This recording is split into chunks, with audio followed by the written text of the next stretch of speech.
The Goblin Wars lasted 13 moons.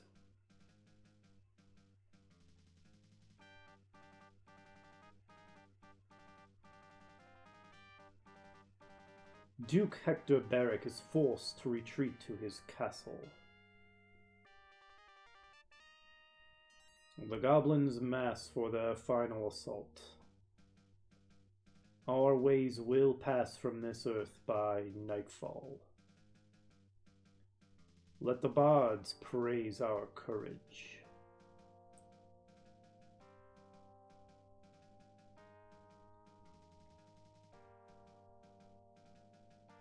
Before the goblins attack, the earth begins to tremble.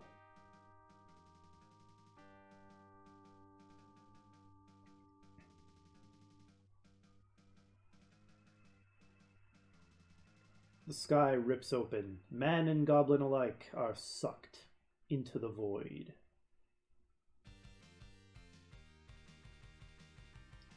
The castle has been transported to a valley with impossibly high cliffs. A red sun flares, circled by floating continents. The horizon appears as the bottom of a basin. Welcome to Dungeons and Dragons, Warriors of the Eternal Sun, with me, Dr. J. That opening music is so good. I just love it. This is one of my favorite games from my childhood, made by Westwood Associates. It truly is incredible just what a Midas touch Westwood had when it came to making games in the 90s. Just unbelievably good, albeit very buggy games. So this is a Dungeons and Dragons game. And obviously, since the game was made in the 90s, it is pretty old school, based on an old version of Dungeons and Dragons. Now this is obviously going to be a commentated Let's Play, so if you're looking for an uncommentated playthrough, this is not the one for you.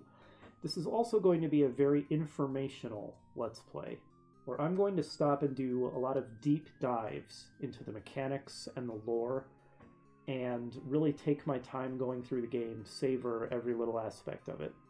So if you're looking for a rapid-fire playthrough where someone's just trying to get through the game quickly, again, this isn't the right playthrough for you.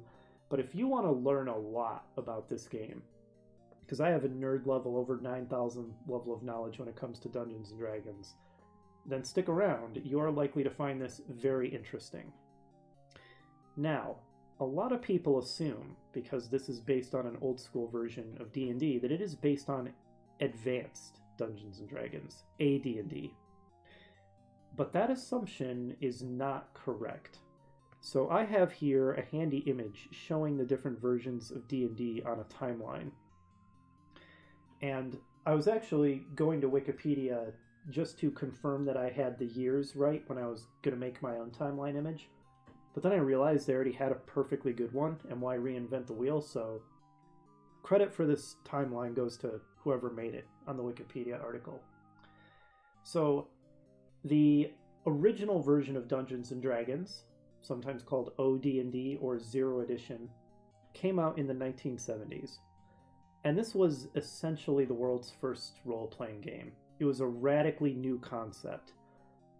All role-playing games in the world essentially owe their existence or trace their lineage to D&D. That is how big an impact it has had upon the world of entertainment of today. As you might expect for a new form of entertainment, pioneering that basically didn't exist before, the first, or I should say zero edition of the game was pretty rough around the edges. It was based on a miniatures war game called Chainmail, and assumed you had access to the Chainmail rules in the poorly written, vague rules booklet. And there were only 3 classes, and it was just pretty obviously the very first of its kind.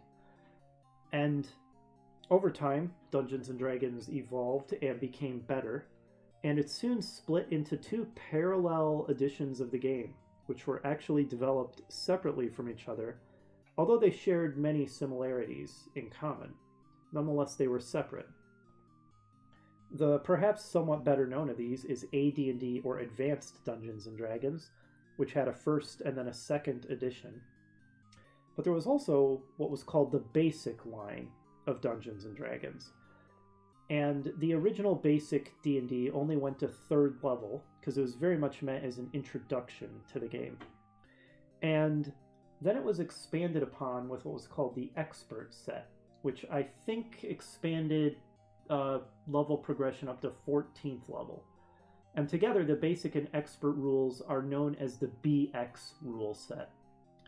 The basic line continued to be expanded with further additions, including the Companion, Master, and Immortal set, which together with basic and expert are known as BECME D&D. And eventually, TSR, Tactics Studies Rules, the company that made D&D, went bankrupt.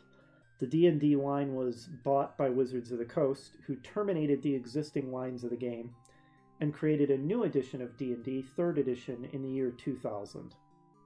They have since then released edition 3.5, 4th edition, D&D Essentials, and as of the recording of this video, the latest edition of the game is D&D 5th edition, released in 2014.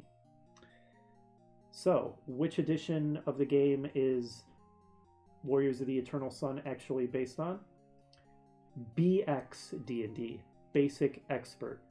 It is one of very, very few, I think one of perhaps only 2 or 3 video games actually based on the BX rule set. But there are some giveaways that it follows the basic rules and not the advanced rules. The most obvious giveaway is that race and class are now separate. You don't choose a race and a class. For example, you can't be a dwarf cleric or an elf fighter. Your race is your class. So dwarf is a class, elf is a class, halfling is a class. And then there are 4 separate human classes: the traditional thief, magic user, fighter, and cleric. And then another subtler indication that this is the basic line of Dungeons & Dragons is the fact that it takes place in the world of Mystara, which is the official world of the basic line of Dungeons & Dragons.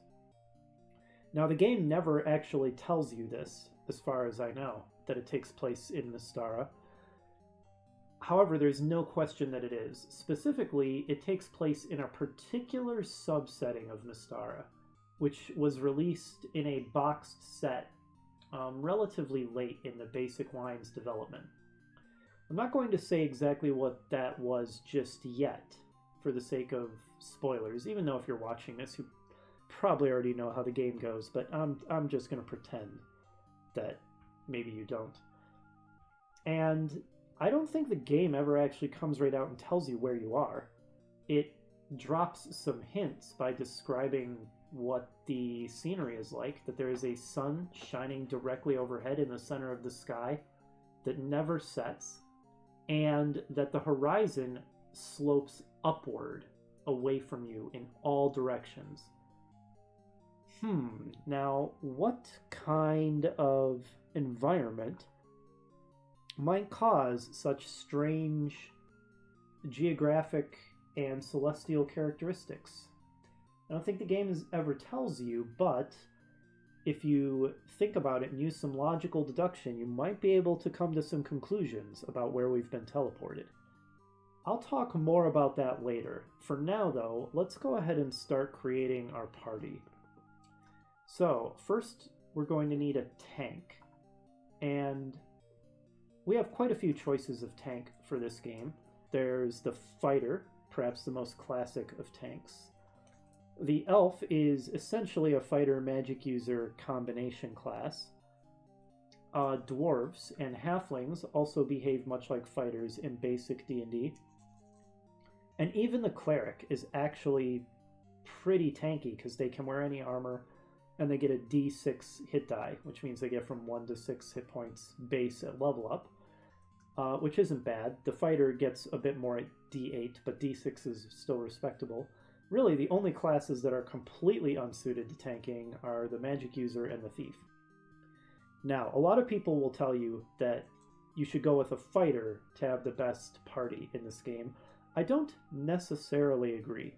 What those people fail to realize is that dwarves, which are very similar to fighters, except they require a little bit more experience points, and they have a level cap of 12 instead of 14, so they can't become as high level. That makes it seem like maybe they're inferior to fighters. Not so. One area where dwarves have a major advantage over fighters is they get much better saving throws. Saving throws are essentially defenses that let you try to resist poison, magic, and all that kind of thing. And saving throws do work in this game. There is no question that that is the case, as we will see as we begin going through this game. Now, whether the developers implemented all of the saving throw values according to the official rules, I'm not sure. I haven't ROM hacked this game to find out those sort of details, but assuming that they do follow those rules, and I think that they do, dwarves will have much better saving throws than fighters, and so I'm actually going to make my tank a dwarf. Oh man, look at that female dwarf portrait there. That is something else. I'm going to go with, I think, the color yellow for my dwarf, because you get to paint your characters. And I'm going to roll my stats in very old school style. You roll your stats randomly. Now, in real basic Dungeons & Dragons, if you were actually playing the tabletop system, you would roll 3d6 for all of your stats. That notation just means you roll 3 6-sided dice. First you say the number of dice you're going to roll, then the letter D, and then the face of the die. Hence, 3d6 means 3 6-sided dice. And you roll that 6 times to get your different stats, which means each stat can range from 3 to 18. However, in this game, they coded it so that the lowest value a stat can roll is 9. And you can roll, you can re-roll your stats as many times as you want to. So if you're really bored and have nothing to do, you can sit here for hours trying to get a good stat roll. I'm not going to do that. I'm not going to roll until I have just unbelievably good stats. I think that's kind of silly. It's also completely unnecessary to win the game. This is not such a challenging game that you need an incredibly awesome party to be able to clear it. So I'm just going to go for a good party. It doesn't have to be an amazing party. Now, I don't know if the game ever actually explains this to you, but each of those stat values has a modifier associated with it. If you have a stat of 18, that equates to a +3. That means, for example, if I had a strength of 18, because strength makes your melee attacks better, that I would do +3 damage with all my attacks. Or if I had a constitution of 18, constitution affects your hit points. It means I would get 3 extra hit points every time I leveled up on top of whatever I rolled for my class's hit die. A 16 or 17 nets you a +2. A 13 or higher gets you a +1, and anything below that is a +0. By the official rules, you can have values so low you get a penalty, but a 9 is a +0. It doesn't have a penalty, and that's the lowest value that they let you roll in this game. So fighters, dwarves, and similar classes, what they're going to want is strength to hit hard, constitution to have a lot of hit points, and dexterity to improve their armor class, which makes them harder to hit. And I think it affects your ranged attacks, although I don't remember for sure. I would have to double check that. I don't actually play a whole lot of BX Dungeons & Dragons these days. So I'm going to roll until I have at least a 16 strength, because I do want a +2. And at least a +1 bonus in both dexterity and constitution, preferably a +2 in one of those. So I would really like to have 2 16s and one that's at least a 13 in strength, dex, and con. I don't care about any of the other stats. So first I will roll, okay, so right there I've got a 17 in strength, a 15 con, and a 13 dex. That already meets my minimum criteria. But I would really love 1 extra point of con, so I get 2 extra hit points that level up. So I'm going to keep rolling and hope for an even better spread than what I had there. This could end up being a long part of the video. If it gets too long, I'll edit it out so that we're not just sitting here watching. Oh man, I went over a strength of 17 there. That potentially could have been really good stats. Okay, there I've got a strength of 16, but the dex is garbage. So let's keep going. Some people can roll really fast and be able to identify when they've got a good spread. That is not me. I cannot do that. Okay, I have no bonus in my con for that one, so we're going to keep going. That is close to what I want, because I've got a strength of +2 and a con of +2. The only problem is I have no bonus in my dex with that set of rolls. I'm tempted to go with that, but I'm going to keep trucking on for now. Okay. I've decided I'm going to go with this because I don't want to just sit here rolling stats all day long because that would be real boring. I'm going to accept this. +2 bonus in strength, +2 bonus in hit points. No bonus in dexterity, but at this point I don't really care anymore, so that's good enough for me. Like I said, this is not such a hard game that you really need incredible stats to be able to clear it. Now, it's time to name our character. If there are any really hardcore D&D video game nerds among you, you may recognize this name here. If you don't recognize it, I'm going to explain what it is after I've created my entire party, but that's our dwarf, and we're going to name him Dimsdale. Let's move on to our second character. Our second character is going to be an elf. We're going to go with a female elf, and I'm going to go with green because that's a nice elfish color. And now you might think that because elves are fighter mages, they can fight and they can use magic, that I'm going to want a good intelligence score for my magic to make my spells better. Now, in official BXD&D, intelligence, having a really good intelligence does have one good effect for a magic using character. It improves how much experience you get as you level up. It gives you a 10% bonus, I think, if your intelligence is 16 or higher. And getting a bonus to experience points and leveling up faster is a way to make you more powerful, even if it's kind of an awkward way to make you more powerful based on the value of your magic stat. You would, you might think that it would make your spells more powerful, but it actually doesn't. It just gives you an experience point bonus. But one of the bugs in this game is that isn't even a thing. You don't even get the experience point bonus for having an intelligence score. So intelligence is a useless stat, even for spellcasters. So in fact, the stats that our elf is going to care about are the exact same ones that the dwarf cared about: strength, constitution, dexterity. So I'm going to be going for a pretty similar spread here again as well. I think, yeah, I'm pretty much just going to go for a very similar... Okay, you know what? I'll take it. +2 strength, +3 dexterity, +1 constitution. Good enough that +1 constitution could be better, because I'm not going to get as many hit points as I might hope. But I kind of like that thematically, that it makes the elf a more frail character, because that's kind of how I think of elves, as being a bit on the frail side.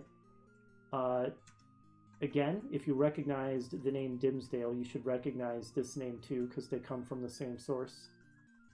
Lucia. Alright, that's 2 characters done. Next, we are going to want a cleric, so that we have a healer. And in D&D, clerics are also pretty effective warriors. Not as good as fighters or dwarves, but they're not bad, because they're basically warrior monks, essentially. I'm going to go with red for my cleric's color. And for clerics, in official BXD&D, a wisdom of, again, I think 16 or higher gives them a 10% bonus to experience points. Once again, that's not a thing in this game. They either didn't know about that rule or they didn't implement it due to a bug.